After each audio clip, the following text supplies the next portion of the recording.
दोस्तों, मैं दीनदयाल चौबे, आप देख रहे हैं लोक बंधु चैनल। धर्म, आज हमारे देश में धर्म की चर्चा बड़ी जोरों पे है। धर्म के लिए आपस में लोग लड़ रहे हैं। इसलिए मैं आज आपको धर्म के बारे में कुछ बताऊंगा, जो हमारे महापुरुषों ने लिखा है, उदाहरण दिया है कि धर्म क्या है। पहले आपको मैं रामचरितमानस से बता रहा हूँ। रामचरितमानस में तुलसीदास ने लिखा है कि परहित सरिस धर्म नहीं भाई, पर पीड़ा सम नहीं अधमाई। परहित सरिस धर्म नहीं भाई, पर पीड़ा सम नहीं अधमाई। माने परहित, परहित माने दूसरे की भलाई के समान कोई धर्म नहीं है। और पर पीड़ा सम नहीं अधमाई, पर पीड़ा माने दूसरे को कष्ट देने से बड़ा कोई पाप नहीं है। ये बताइए कौन धर्म इसमें फिट बैठता है। आपस में धर्म की लड़ाई लड़ी जा रही है। दूसरा उदाहरण विवेकानंद का मैं दे रहा हूँ। विवेकानंद ने कहा कि धर्म वह वस्तु है जो जानवर को मनुष्य तक और मनुष्य को परमात्मा तक उठाता है। परमात्मा का मतलब ईश्वर नहीं, परम आत्मा। जो मनुष्य परमात्मा स्वरूप हो जाता है, जिसका आत्मा परम हो जाता है, परम आत्मा हो जाता है, वो कोई गलती नहीं करता। वो ये नहीं चाहता उस मनुष्य से कोई गलती हो जाए तो उसको पाप लगेगा। तीसरा, उसी राम के दरबार में जब राम श्रीलंका से वापस आए हैं और ऋषि समागम किए हैं, अश्वमेध यज्ञ में जब ऋषियों को बुलाए हैं, तो उन्होंने याज्ञवल्क्य ऋषि से पूछा है कि ऋषिवर ये बताइए धर्म क्या है। तो याज्ञवल्क्य ऋषि ने कहा है कि अहिंसा परमो धर्मः। चौथा, भगवान श्री कृष्ण ने धर्म का सबसे सटीक, सबसे बढ़िया उदाहरण दिया है कि जो धारण करने योग्य है वही धर्म है। धारण करने योग्य बहुत गहरी बात है। यदि हमको ठंडी लग रहा है और हमको गर्म कपड़े की जरूरत है जिस वक्त, तो गर्म कपड़ा धारण करना ही हमारा धर्म है। भूख लगा है और हमको खाना खाना है तो खाना खाना ही हमारा धर्म है। माने जो धारण करने योग्य है, इस मानव शरीर को जिस चीज की जब जरूरत पड़े उस समय उस चीज को धारण करना ही धर्म है। यदि हमारे ऊपर कोई हमला कर रहा है तो हम अपने आप को बचाएंगे या हम भी हमला करेंगे, तो यही हमारा धर्म है। समय के अनुसार। और हिंदू, मुस्लिम, सिख, ईसाई, जैन, बौद्ध, ये कोई धर्म नहीं है, ये संप्रदाय है। ये गुरुओं ने अपना एक विचारधारा चलाया, उनके शिष्य बनते गए, उस विचारधारा में उनके शिष्य ढलते चले गए, उस विचारधारा के लोग हो गए, तो वो संप्रदाय है, एक पंथ है, ये धर्म नहीं है। लेकिन धर्म के लिए वो कह रहा हमारा हिंदू धर्म है, कोई कह रहा हमारा इस्लाम धर्म है, कोई कह रहा हमारा सिख धर्म है, कोई कह रहा हमारा ईसाई धर्म है, कोई जैन, कोई बौद्ध। लेकिन धर्म के बारे में कोई नहीं समझ पाया। यहां तक कम्युनिस्ट का एक महान विद्वान मार्क्स, उन्होंने तो यहां तक कह दिया कि धर्म अफीम है। लेकिन मैं नहीं मानता कि धर्म अफीम है। अफीम क्या है मैं आपको अगली वीडियो में बताऊंगा। और झगड़ा क्यों हो रहा है? धर्म के लिए झगड़ा नहीं हो रहा है। जो अफीम है वो बहुत गूढ़ चीज है, उसी के लिए झगड़ा हो रहा है और कोई उसको नहीं देखा है। जिसका नाम ब्रह्म है, ब्रह्म, ईश्वर, भगवान, गॉड, अल्लाह जिसको हम कहते हैं, वही अफीम है और उसी के लिए झगड़ा हो रहा है और उसको किसी ने नहीं देखा है। धर्म के लिए झगड़ा नहीं हो रहा है, ईश्वर के लिए झगड़ा हो रहा है दुनिया में कि हमारा देवता बड़ा है, हमारा भगवान बड़ा है, और हम आपस में लड़ रहे हैं। देखा किसी ने नहीं, किसी को। कबीरदास ने लिखा कि मोको कहाँ ढूंढे बंदे, मैं तो तेरे पास हूं।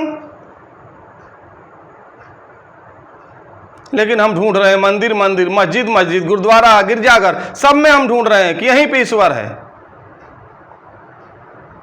और धर्म को लेकर के जो आज हमारे देश में माहौल बना है, ये बहुत दुखद बात है। आपको अगले वीडियो में बताया था कि धर्म का ये मतलब नहीं है कि हम दूसरे को दुखी करें। आज इस्लाम इतना आगे बढ़ा, ईसाईयत इतनी फैल रही है, क्यों? हमारे सनातन धर्म से टूट टूट करके जैन बना, बौद्ध बना, सिख बना, उसी में से टूट के बना है। क्यों बना? इसके पीछे क्या राज है? एक किस्सा है इस्लाम का, मैं बता रहा हूं कि इस्लाम क्यों फैला, और आज के डेट में इस्लाम के नाम पे जो नफरत फैल रही है पूरे देश में, इस्लाम को गलत नजरिए से देखा जा रहा है, उसका कारण क्या है? एक किस्सा है कि मोहम्मद साहब प्रतिदिन किसी नदी स्नान के लिए या मस्जिद में माने कहीं जाते थे, किसी रास्ते से रास्ता पकड़ के रोज जाते थे। उस गली में एक घर था, उस घर में एक बुढ़िया रहती थी, और जब जाते थे और आते थे दोनों टाइम उनके ऊपर वो कूड़ा फेंकती थी। वो सिलसिला चलता रहा, बरसों तक चलता रहा। मोहम्मद साहब ने कभी उसको रोका नहीं। एक वक्त ऐसा आया कि एक रोज गुजर गया, 2 रोज गुजर गया, 3 रोज गुजर गया, वो बुढ़िया उनके ऊपर कूड़ा नहीं डाली। उनको चिंता हुई तो वहां वो रुके और उसका हाल खबर लेने के लिए चले गए। उसके घर गए तो देखे वो बीमार पड़ी थी। मोहम्मद साहब ने उनकी सेवा की, उस बुढ़िया की उन्होंने सेवा की। तो देखी कि जिस मनुष्य के ऊपर मैं कूड़ा डालती थी, जिसका मैं इतना अपमान करती थी, वो व्यक्ति हमारा इतना सेवा कर रहा है। उस बुढ़िया के पास कोई नहीं था, तो वो मोहम्मद साहब की फैन हो गई। तो इस्लाम पहले जो है मानवता से और सेवा भाव से फैला है पूरी दुनिया में, लेकिन आज इस्लाम की दशा देख रहे हैं। सनातन धर्म नहीं फैल पाया, इसीलिए नहीं फैल पाया कि इसमें छुआछूत की बहुत बड़ी विडंबनाएं हैं। जाति जाति में बांटा गया है। इस्लाम के लोग एक साथ बैठ के एक थाली में खाना खा लेंगे, ईसाई के लोग खाना खा लेंगे, लेकिन जो अपने आप को हिंदू कहते हैं वो एक साथ नहीं बैठेंगे, नहीं खाना खाएंगे। छुआछूत भावना है, चरपाई पे नहीं बैठने देंगे दलित को। तो मैं आपको बता रहा था कि ये जो हिंदू है, सिख है, मुस्लिम है, जैन है, बौद्ध है, ईसाई है, ये धर्म नहीं है, एक संप्रदाय है। धर्म अलग चीज है। जो हम करते हैं, जैसे टीचर का काम है शिक्षा देना, अध्यापक का काम है शिक्षा देना, तो शिक्षा देना ही उसका धर्म है। हमारी 8 घंटे की ड्यूटी है कंपनी में, तो मन क्रम वचन से हमको 8 घंटे अपने कर्तव्य का निर्वाह करते हुए ड्यूटी करना ही हमारा धर्म है।